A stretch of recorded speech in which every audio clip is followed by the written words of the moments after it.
Hello friends, welcome to GK insights. Friends, ఈ రోజు మన మార్కెట్ ఇన్సైట్స్ తో పాటు ఒక మ్యూచువల్ ఫండ్ పోర్ట్ఫోలియోని కూడా మనం వెరిఫై చేసుకుందాం. ఫ్రెండ్స్, ఈ రోజు మార్కెట్ లో చూస్తే నిఫ్టీ 50 ఇండెక్స్ 374 పాయింట్స్ పెరిగి 22,535 దగ్గర క్లోజ్ అయింది. అదేవిధంగా బాంబే స్టాక్ ఎక్స్చేంజ్ కూడా 1089 పాయింట్స్ పెరిగి 74,227 దగ్గర క్లోజ్ అయింది. నిఫ్టీ విక్స్ అయితే 20.44 వద్ద జరుగుతుంది. United states 10-year bond yield 4.15 around ఉన్నాయి. బ్రెంట్ క్రూడ్ ఆయిల్ ముఖ్యంగా $64.3 జరుగుతుంది. యూఎస్డి ఐఎన్ఆర్ ఫారెక్స్ 86 రూపీస్ 17 పైసా వద్ద ట్రేడ్ అవుతుంది. ఇటు గోల్డ్ ఫ్యూచర్స్ పర్ ఔన్స్ కి $30-20 దగ్గర ట్రేడ్ అవుతుంది. ఇండియన్ 10-year బాండ్ yield అయితే 6.57 దగ్గర ట్రేడ్ అవుతుంది. అండ్ ఫైనల్ గా యుఎస్ డాలర్ ఇండెక్స్ 103 దగ్గర ట్రేడ్ అవుతుందండి. ఈ రోజు మన మార్కెట్లు పెరగడానికి ప్రధానమైన కారణాలు కనుక ఒకసారి మనం ఆడిట్ చేస్తే, ముఖ్యంగా టారిఫ్లపై చర్చలకు కొన్ని దేశాలకు ముందుకు వచ్చాయని చెప్పేసి ట్రంప్ చేసిన ప్రకటన ఎప్పుడైతే మార్కెట్ లో వచ్చిందో దాంతో మార్కెట్ లో కాస్త జోష్ కనపడిందండి. ట్రంప్ కూడా ఈ టారిఫ్లపై బ్యాక్ స్టెప్ వేస్తారని చెప్పేసి మార్కెట్ వర్గాలు అంచనా చేసుకుంటున్నాయి. దీంతో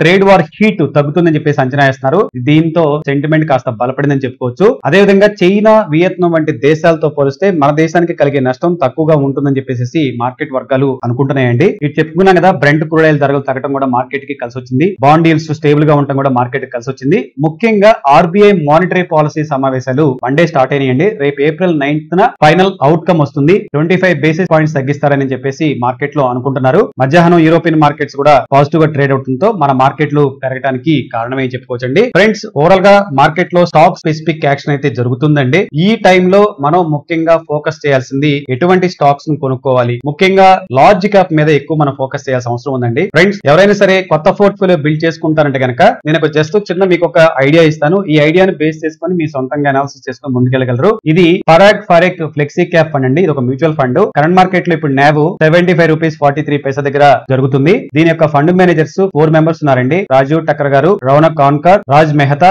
అండ్ తారా చందాని, మాన్సీ క్రియా గారు దీని ఫండ్ మేనేజర్స్ గా వ్యవహరిస్తున్నారండి. సిప్ రిటర్న్స్ ఒకసారి గమనిస్తే కనుక CAGR 3 years లో 17.92% అండి. అదే 5 years CAGR అయితే 19.61% ఉందండి. ఈ సిప్ లో కనుక మీరు 10 years నుండి ఎవ్రీ మంత్ 1000 రూపీస్ కనుక ఇన్వెస్ట్మెంట్ చేస్తున్నట్టే ఇన్వెస్ట్మెంట్ 1.2 lakh అండి. అండ్ దాని వాల్యూ ఇప్పుడు 3.21 lakh గా ఉంది. అంటే మనకి 2.01 lakhs గెయిన్ వచ్చిందండి. ఈ ఫండ్ లో టాప్ 10 హోల్డింగ్స్ చూస్తే HDFC bank, Bajaj holding investments, coal India, power grid, ICICI bank, ITC, Kotak Mahindra bank, Maruti Suzuki, Facebook, HCL technologies top 10 stocks గా ఉన్నాయి. ఫ్రెండ్స్, మనం కనుక టైం ఉండి మన స్టాక్ ని టెక్నికల్ అనాలిసిస్ చేసుకొని ఫండమెంటల్ అనాలిసిస్ చేసుకొని చేసుకోగలము అనుకుంటే కనుక డైరెక్ట్ గా స్టాక్స్ లోకి మనం వెళ్ళొచ్చు. ఒకవేళ టైం లేదు అనుకుంటే కనుక 1 to 3 years point of view కనుక మీరు చూస్తానే ఉంటే కనుక ఈ డైరెక్ట్ గా 10 స్టాక్స్ ని మీరు వన్ టైం ఇప్పుడు కొనుక్కోండి. అదే విధంగా tiny amount every month, small amount తో ఎవ్రీ మంత్ కూడా SIP రూట్ లో ఈ స్టాక్స్ ని ఏదైతే మేజర్ గా పడిపోయి ఉంటే వాటిని కొనుక్కోండి. ఏ స్టాక్ అయితే బాగా రన్ లో ఉంటుందో ఆ స్టాక్ ని ఎవ్రీ మంత్ కూడా యాడ్ చేసుకుని 3 years పాయింట్ ఆఫ్ వ్యూ లో ఈ ఫండ్ ను మీరు చూడొచ్చండి. ఫ్రెండ్స్, మరో ఇన్సైట్ఫుల్ ఇన్ఫర్మేషన్ తో మళ్ళా కలుద్దాం. Thanks for watching. Have a good day. Your GK.